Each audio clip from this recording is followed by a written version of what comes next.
both Canada and the United States will temporarily restrict all non-essential travel across the Canada-US border. Travelers will no longer be permitted to cross the border for recreation and tourism. In both our countries, we're encouraging people to stay home. We're telling our citizens not to visit their neighbours if they don't absolutely have to. The Canadian and U.S. governments have closed the border between the two countries to all non-essential traffic. Trade won't be affected while the border is shut down. Prime Minister Justin Trudeau clarified what will continue is trucking, which allows food, fuel, and life-saving medicines to move between the two countries.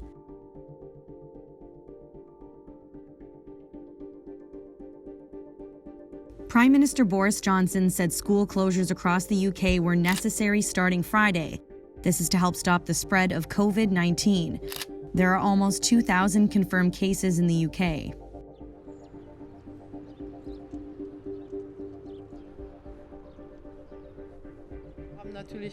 German Chancellor Angela Merkel said Tuesday that the EU will be closing its borders to all non-EU, European Free Trade Association, and UK residents.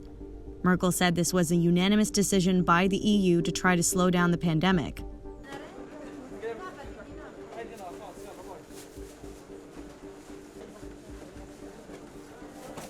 People in Jordan faced huge lineups on Tuesday as they rushed to buy essentials like bread and rice. This is ahead of the nationwide emergency, which was initiated in the country on Wednesday.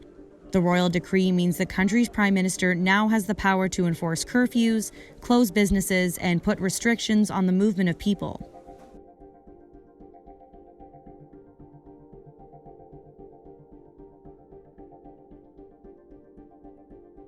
Florida Governor Ron DeSantis is keeping state beaches open, even though more than 300 people in Florida have tested positive for the virus. He instead signed an order that would limit parties on beaches to 10 people per group. This also forces any businesses that can sell liquor to reduce occupancy by half.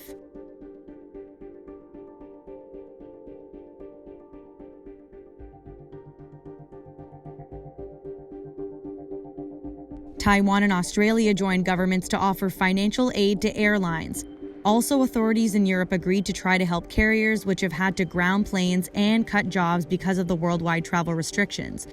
In the U.S., airlines have asked Washington for $50 billion in grants and loans, plus billions more in tax relief.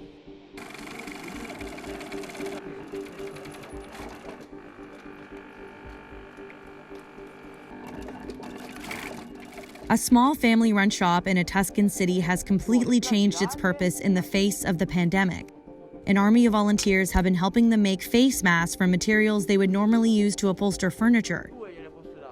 People have been lining up 1 meter apart outside the shop, patiently waiting to get one of these. They make around 1,500 of these masks a day.